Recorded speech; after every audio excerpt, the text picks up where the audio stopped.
दोस्तों, स्वागत है आपका हमारे YouTube चैनल एग्जाम ट्री पर।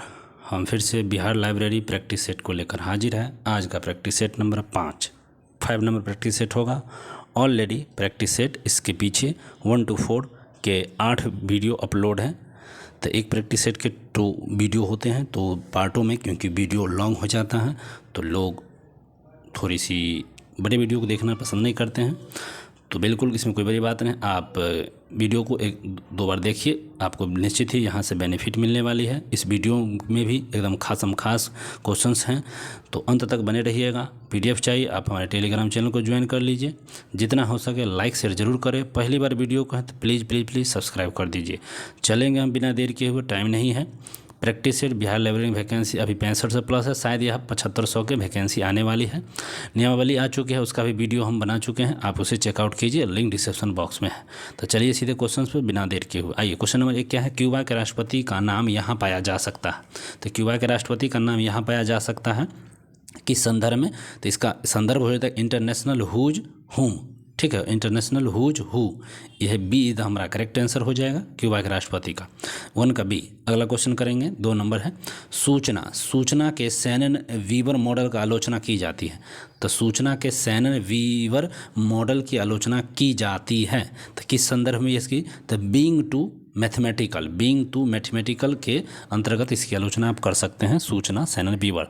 अगला क्वेश्चन है 3 नंबर। इनमें से कौन सी संघ सूची है? संघ सूची की बात हो रहा है 3 नंबर में, तो इनमें से कौन जो है संघ सूची है? तो बताइए इनमें से कौन सी संघ सूची है? ठीक है, तो ये उसकी जो NUCSSI जो है डी इधर है उसकी। ठीक है, तो कौन संघ सूची है? तो सिर्फ उसकी जो है, यही डी ऑप्शन जो है 3 का, वही हमारा सत्य हो जाएगा। अगला क्वेश्चन है 4 नंबर। 4 नंबर क्वेश्चन क्या है? पुस्तकालय अभिमुखीकरण ग्रंथ सूची संबंधित निर्देश और उपयोगिता शिक्षा निम्नलिखित से संबंधित है। फिर से पढ़ेंगे। अभिमुखीकरण है पुस्तकालय, ग्रंथ सूची संबंधित निर्देश और उपयोगिता शिक्षा निम्नलिखित में से संबंधित है। तो रेफरेंस सर्विस से 4 का डी जो है रेफरेंस सर्विस से हमारा यह संबंधित है, 4 का डी हो जाएगा। चलिए अगला प्रश्न पर आते हैं। अगला प्रश्न है 5। उसकी इनमें से किसकी सेवा है? NUCSSI, उसकी इनमें से किसकी एक सेवा है? तो उसकी इनमें से एक निष्क्रिय की है। ठीक है, निष्क्रिय हो जाएगा, बी इधर करेक्ट हो जाएगा, 5 का बी। अगला क्वेश्चन करेंगे 6 नंबर। सूचना के आधे जीवन का तात्पर्य यह है कि सूचना के आधे जीवन का तात्पर्य यह है कि जैसे जैसे सूचना पुरानी होती जाती है उसका इस्तेमाल बिल्कुल आप कोई मान लीजिए जब आप एक सॉफ्टवेयर अपलोड किए हैं तो वह एक सॉफ्टवेयर जैसे जैसे आप समय बीता जाएगा उस सॉफ्टवेयर की पब्लिसिटी घटती चली जाएगी। तो यही इसका होता है, इस सूचना का भी आधे जीवन का तात्पर्य भी यही है। अगला क्वेश्चन करेंगे 7 नंबर। 6 हो गया बी। 7 नंबर क्वेश्चन को देखिए। Anoma loss state of knowledge ASK की अवधारणा किसके द्वारा प्रस्तावित की गई थी? तो यह जो हुआ था ना, निकोलस जे बल्किन के द्वारा, ए हो जाएगा 7 का ए, इन्हीं के द्वारा प्रस्तावित किया गया था। अगला क्वेश्चन हो जाएगा 8 नंबर। ग्रे लिटरेचर का अर्थ क्या होता है? VVI क्वेश्चन है, VVI most VVI। Grey literature का अर्थ क्या है? ग्रे लिटरेचर का अर्थ हो जाएगा literature which is semi published. Literature which is semi published, C हो जाएगा, 8 का सी हमारा करेक्ट हो जाएगा। अगला क्वेश्चन करेंगे 9 नंबर। राजपत्र गजट किसके बारे में जानकारी देता है? राजपत्र गजट किसके बारे में जानकारी देता है? तो ऑफिशियल अनाउंसमेंट्स एंड नोटिफिकेशंस। ठीक है, तो इसका डी इधर करेक्ट हो जाएगा।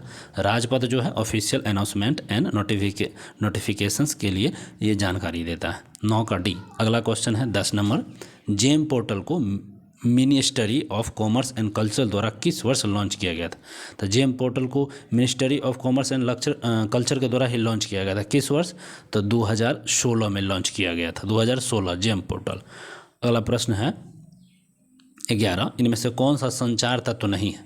पूछा इनमें से कौन सा संचार तत्व, मतलब 3 संचार तत्व होंगे, एक नहीं है, तो वह कौन सा एक नहीं है? तो नॉलेज है, ये नहीं है, बल्कि मैसेज है, चैनल है, सोर्स है, ये सब है, बट नॉलेज जो है 11 का ए वो हमारा गलत हो जाएगा, बाकी सब हैं। अगला प्रश्न है 12। कार्टोग्राफी शब्द किससे संबंधित है? कार्टोग्राफी का जो संबंध है या किससे संबंधित है? तो मैप्स से। ठीक है, मैप से है, कार्टोग्राफी मतलब मैप से संबंध रखता है। अगला क्वेश्चन आपके लिए है कास का अर्थ क्या है? CAS कास का जो फुल फॉर्म पूछा गया है कास। ठीक है, कास का फुल फॉर्म हो जाएगा करेंट अवेयरनेस सर्विस। CAS, सी से हो जाता है करेंट ए से होता है अवेयरनेस एंड एस से होता है सर्विस। डी 13 का डी इधर हमारा करेक्ट होगा। चलिए अगला क्वेश्चन करते हैं। 14 पत्रिकाओं की विषय वस्तु उपलब्ध कराना कौन सी सेवा है? पत्रिकाओं की विषय वस्तु उपलब्ध कराना कौन सी सेवा है? तो यह सेवा बिल्कुल है कास ही है। कास शब्द जिसको हम करेंट अवेयरनेस सर्विस बोले थे, तो वही कास हो जाएगा। 14 का बी। अगला क्वेश्चन है 15 उपयोगकर्ताओं की सूचना आवश्यकताओं का आकलन करने की विधि को क्या कहते हैं? उपयोगकर्ताओं की सूचना आवश्यकताओं का आकलन करने की विधि को हम क्या कहते हैं? तो यह विधि कहते हैं यूजर्स स्टडीज। ठीक है, यूजर्स स्टडी कहते हैं उसको। 15 का डी। अगला प्रश्न 16 जागरूकता सेवा अलर्टिंग सर्विस में निम्न में से क्या शामिल नहीं है? जागरूकता सेवा में इनमें से कौन सा शामिल पूछा गया है? नहीं है। देखिए, circulations of contents page, routing of periodicals और इंडेक्सिंग करेंट मटेरियल, ये सब क्या है? सम्मिलित है। बट ये डी जो है यूजर एजुकेशन जो है ना, ये डी ये सम्मिलित नहीं है। तो हमारा डी हो जाएगा 16 का। अगला क्वेश्चन 17 लाइब्रेरी उपयोग पैटर्न पर उपयोगकर्ता शिक्षा का प्रभाव पर एक अनुभवजन्य शोध में लाइब्रेरी उपयोग इनमें से क्या है? तो बिल्कुल उपयोगकर्ता शिक्षा प्रभाव है, उसमें भी एक अनुभवजन्य जो शोध में लाइब्रेरी उपयोग किया है, तो बिल्कुल वह हो जाएगा an independent variable. A is the correct हो जाएगा 17 का। अगला क्वेश्चन है 18 बीएचयू के कुलपति किस स्रोत में पाए जा सकते हैं? बीएचयू के कुलपति का किस स्रोत में पाया जा सकता है? बीएचयू के कुलपति किस स्रोत में पाया जा सकता है? तो universe studies handbook AIU universe studies handbook के स्रोत में पाया जा सकता है बीएचयू। अगला क्वेश्चन है 19 नंबर MK गांधी की पुस्तक माई एक्सपेरिमेंट विथ ट्रूथ जो है MK गांधी की पुस्तक माई एक्सपेरिमेंट विथ ट्रूथ की कीमत किस स्रोत में पाई जा सकती है? तो उनका जो कीमत है तो पुस्तक की उसका किस स्रोत में पाया जा सकता है? तो इंडियन बुक्स इन प्रिंट उन्हीं स्रोत में पाया जाएगा। इंडियन बुक्स है ना, तो इंडियन बुक्स इन प्रिंट के स्रोत में पाया जा सकता है।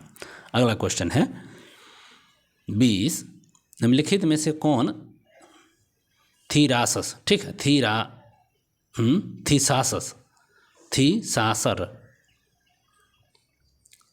सारस, ठीक है, थीरासस नहीं है। तो थीरासस नहीं है, हिंदी भी गड़बड़ ज़्यादा।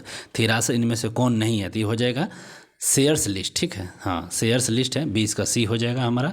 अगला क्वेश्चन है 21 नंबर अंतर्राष्ट्रीय स्तर पर दस्तावेज सेवा विकसित करने वाले 2 अग्रणी विद्वान कौन थे? तो 2 अग्रणी विद्वान के नाम जब पूछा जाएगा तो यहाँ पर होगा Paul Otlet and Henri La Fontaine. ये डी इज द करेक्ट हो जाएगा हमारा 21 का। चलिए अगला क्वेश्चन 22 है मेस इनमें से क्या है? MESH मेस, ध्यान रखेंगे मेस क्या है? तो कंट्रोल वैकुलरी, ठीक है, वैकुलरी इन मेडिसिन। तो मेस यही होगा, 22 का ए हमारा करेक्ट है। अगला क्वेश्चन है 23 ग्लोसरी एक क्या है? ग्लोसरी 23 पूछा जाएगा। Glossary list of technical word with definition, ठीक है, डिफिनेशन। तो list of technical words with definitions, तो ये ग्लोसरी एक यही है, ए 23 का ए। अगला क्वेश्चन हो जाएगा 24 उस पुस्तकालय विभाग का नाम बताइए जो पुस्तकालय उन्मुखीकरण का कार्य करता है। उन्मुखीकरण का कौन कार्य करेगा? तो रेफरेंस, डी हो जाएगा हमारा। अगला क्वेश्चन है उस पुस्तकालय विभाग का नाम बताइए जो स्टॉक सत्यापन का कार्य करता है। स्टॉक सत्यापन कौन करेगा? तो मेंटेनेंस वाला कार्य, ठीक है, 25 का ए। अगला क्वेश्चन है ज्ञान सूचना एक क्या है? ज्ञान सूचना एक क्या है? तो एक ज्ञान सूचना एक क्या है? ऑर्गेनाइज्ड है। ज्ञान सूचना एक प्रकार का ऑर्गेनाइज्ड सूचना होती है। 26 का बी। नेक्स्ट क्वेश्चन है 27 निम्नलिखित में से कौन सा सूचना प्राथमिक स्रोत है? कौन सा जो सूचना है वह प्राथमिक स्रोत है? तो ठीक है, रिसर्च जर्नल जो है यह प्राथमिक स्रोत में आ जाएगा। रिसर्च जर्नल है, डी इज द करेक्ट 27 का। रिसर्च जर्नल जो है प्राथमिक स्रोत के अंतर्गत आ जाएंगे। अगला क्वेश्चन 18 पुस्तकालय साहित्य किस प्रकार का स्रोत है? पुस्तकालय साहित्य किस प्रकार का स्रोत है? तो सेकेंडरी सोर्स ऑफ इंफॉर्मेशन है। पुस्तकालय साहित्य क्या है? सेकेंडरी सोर्स है। अगला क्वेश्चन हो जाएगा 29 वर्तमान जागरूकता बुलेटिन इनमें से क्या है? वर्तमान जागरूकता बुलेटिन जो है इन्फॉर्मेशन प्रोडक्ट है। वर्तमान जागरूकता बुलेटिन क्या है? तो इन्फॉर्मेशन प्रोडक्ट है। अगला क्वेश्चन 30 है जनगणना एटलस नेशनल वॉल्यूम किस प्रकार के एटलस का उदाहरण है? तो जनगणना एटलस नेशनल वॉल्यूम किस प्रकार का उदाहरण है? तो ये आपका हो जाएगा डेमोग्राफिक का उदाहरण है। नेक्स्ट क्वेश्चन है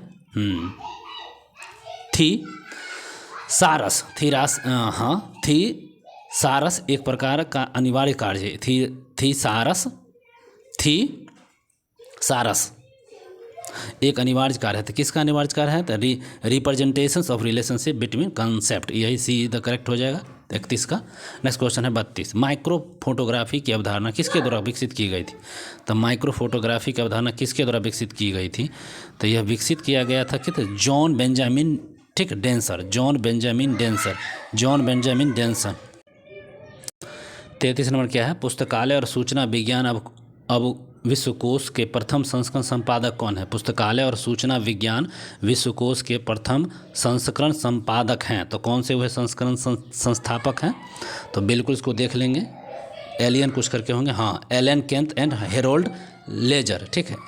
तो एलन केंट है और हेरोल्ड है, दोनों सी हो जाएंगे, 33 का सी। नेक्स्ट क्वेश्चन करते हैं 34, यूनिवर्सिटी हैंडबुक इनमें से क्या है? ठीक है, यूनिवर्सिटी हैंडबुक इनमें से क्या है? तो बिल्कुल डायरेक्टरी है, ठीक है, डायरेक्टरी है हो जाएगा। यूनिवर्सिटी हैंडबुक क्या है? तो एकदम डायरेक्टरी है। अगला क्वेश्चन है 35, कैश ऑनलाइन अर्थ किसकी सेवा है? कैश ऑनलाइन का अर्थ किसकी सेवा है? तो कैश ऑनलाइन जो है केमिकल अब्स्ट्रैक्ट सर्विस है, केमिकल अब्स्ट्रैक्ट सर्विस हो जाता है केमिकल कैश। 35 का बी। नेक्स्ट क्वेश्चन हो जाएगा 36, रेफलर सेवा का अर्थ इनमें से क्या है? तो रेफलर सेवा का जो अर्थ है, रेफलर सेवा का अर्थ है वह क्या है? तो directing the reader to correct source है, directing to reader to correct source हो जाएगा, 36 का सी। नेक्स्ट क्वेश्चन है 37, भारत में अनुवाद सेवा प्रदान करने वाली संस्था कौन है? अनुवाद सेवा प्रदान कौन करता है भारत में? पूछा गया है भारत में अनुवाद सेवा प्रदान करने वाला कौन है? तो बिल्कुल कौन हो जाएगा? हाँ, निस्केयर, निस्केयर, डी। 37 का क्या हो जाएगा? डी, निस्केयर हो जाएगा। नेक्स्ट क्वेश्चन 38, पुस्तकालय में उपयोगकर्ताओं के व्यवहार के बारे में जानकारी जानने की विधि क्या कहलाती है? तो पुस्तकालय में उपयोगकर्ताओं के व्यवहार के बारे में जानकारी जानने की जो विधि कहलाती है, क्या कहलाएगी? तो बोथ ए एंड बी जो है सी। तो method of no reading habit और यूज हैबिट, ये दोनों हो जाएंगे, तो सी हमारा करेक्ट है दोनों। नेक्स्ट क्वेश्चन है 39, कई सूक्ष्म छवि वाले माइक्रोफिल्म्स की एक सीट को आमतौर पर कहा जाता है। तो कई माइक्रोफिल्म्स वाले जो कहते हैं माइक्रोफिच, ठीक है, माइक्रोफिचे। तो 39 का ए हो जाएगा, तो 39 का हो जाएगा माइक्रोफीचे, माइक्रोफीचे ए, 39 का ए। अगला क्वेश्चन है 40, कौन सा दस्तावेज प्राथमिक स्रोत नहीं है? कौन सा दस्तावेज प्राथमिक स्रोत नहीं है? तो यह हो जाएगा इंडेक्स, इंडेक्स जो है, ठीक है, यह प्राथमिक स्रोत नहीं है। अगला क्वेश्चन है 41, चीनियों ने 868 ईस्वी में डैश नामक पहली मुद्रित पुस्तक प्रकाशित किया था। बहुत बीबीआई क्वेश्चन है। चीनियों ने 868 ईस्वी में कौन सी नामक पुस्तक को प्रकाशित किया था? तो डायमंड सूत्रा, ठीक है, याद रखेंगे, D is the correct, diamond Sutra. अगला क्वेश्चन है 42, वैसे साहित्य जो प्रकाशित नहीं है और सामान्य पुस्तक बिक्री चैनलों के माध्यम से उपलब्ध नहीं है, क्या कहलाते हैं? तो वैसे जो प्रकाशित नहीं है और फिर भी बिक्री चैनलों पर माध्यम से उपलब्ध भी नहीं है, वो क्या कहलाएंगे? तो इसको कहलाते हैं ग्रे लिटरेचर। क्या कहेंगे उसको? ग्रे लिटरेचर, जो बिक्री में नहीं है, ग्रे लिटरेचर। अगला क्वेश्चन है 43, उत्पादन के अर्थ में सूचना का प्रबंधन कहलाता है। उत्पादन के अर्थ में सूचना का प्रबंधन क्या कहलाता है? तो इन्फॉर्मेशन इंडस्ट्री, इन्फॉर्मेशन इंडस्ट्रीज कहलाता है, बी हो जाएगा, 43 का बी हमारा। नेक्स्ट क्वेश्चन है 44, विश्व की पहली पत्रिका ले जर्नल डे स्केवेंस journal of the learned men जो फ्रेंच भाषा में था, और इस पत्रिका का पहला साप्ताहिक अंक जनवरी डैश में प्रकाशित हुआ था। तो पहला जो प्रकाशित हुआ था 1665 में ही यह प्रकाशित हो गया था। 44 का बी हो जाएगा। नेक्स्ट क्वेश्चन है 45, उपयोगिता अध्ययन को निम्नलिखित 3 श्रेणियों में किसने वर्गीकृत किया था? उपयोगिता अध्ययन को निम्नलिखित 3 श्रेणियों में किसने वर्गीकृत किया था? तो पहला बिहेवियर स्टडीज, दूसरा है यूज स्टडीज, तीसरा है इंफॉर्मेशन फ्लो और स्टडीज। तो ये तीनों हो जाएंगे, नहीं इसका किसने किया था? ये तीनों तो था, लेकिन किसने किया था? तो मेंचेल ने किया था, बी इज द करेक्ट हो जाएगा, 45 का बी। नेक्स्ट क्वेश्चन है 46, पिछले दशक के भारतीय आर्थिक विकास पर रिपोर्ट को किस वर्ष वर्गीकृत किया गया था? पिछले दशक के भारतीय आर्थिक विकास पर रिपोर्ट को किस वर्ष किस प्रकार वर्गीकृत किया गया था? तो वह वर्गीकरण जो किया गया था, ये ट्रेंड रिपोर्ट था, एक प्रकार का ट्रेंड रिपोर्ट था, बी हो जाएगा, 46 का B, trend report. Next question है 47, डैश किसी विद्वान व्यक्ति के सम्मान में प्रकाशित लेखों का संग्रह है। डैश किसी विद्वान व्यक्ति के सम्मान में प्रकाशित संग्रहों का लेखक है। तो वह हो जाएगा कौन सा? तो फेस्ट श्रिफ्ट, ठीक है, फेस्ट श्रिफ्ट हो जाएगा, सी इज द करेक्ट, फेस्ट श्रिफ्ट। नेक्स्ट क्वेश्चन है 47 का सी। अगला क्वेश्चन 48 है, निम्नलिखित में से कौन से संदर्भ ग्रंथ का 2012 में प्रिंट प्रकाशन बंद कर दिया गया था? किस संदर्भ में ग्रंथ संदर्भ ग्रंथ का 2012 में प्रिंटिंग जो था उसको बंद कर दिया गया था? तो न्यू इक्नोलोपीडिया ब्रिटेनिका, ठीक है, तो ये सी हो जाएगा हमारा करेक्ट। नेक्स्ट क्वेश्चन है 49, निम्नलिखित में से कौन सा विश्वकोश नहीं है? तो क्या इसको बोलते हैं? इंसाइक्लोपीडिया, हाँ सॉरी हाँ उल्टा पढ़ गया, इंसाइक्लोपीडिया था, वही था। न्यू इंसाइक्लोपीडिया जो है ब्रिटेनिका, ठीक है, ब्रिटेनिका का था, वो बंद कर दिया गया था। अब वही पूछा गया कौन सा विश्वकोश नहीं है, तो इंसाइक्लोपीडिया नहीं है, कौन सा इनमें से नहीं है? तो यह इंसाइक्लोपीडिया ऑफ जो एसोसिएशंस हैं यही नहीं है। 49 का ए जो है ये नहीं हो जाएगा, ए करेक्ट है। अगला और अंतिम इस वीडियो क्वेश्चन है, control access directional type source वाक्यांश का प्रयोग किसने किया था? तो control access directional type source का वाक्यांश का प्रयोग किसने किया था? तो यह किया था किसके द्वारा? तो W.A. कार्ज के द्वारा किया गया था, W.A. कार्ज के द्वारा किया गया था, सी 50 का सी। चलिए तो बस आज के लिए इतना है। वीडियो अच्छा लगा तो प्लीज़ सब्सक्राइब लाइक शेयर जरूर करें। धन्यवाद।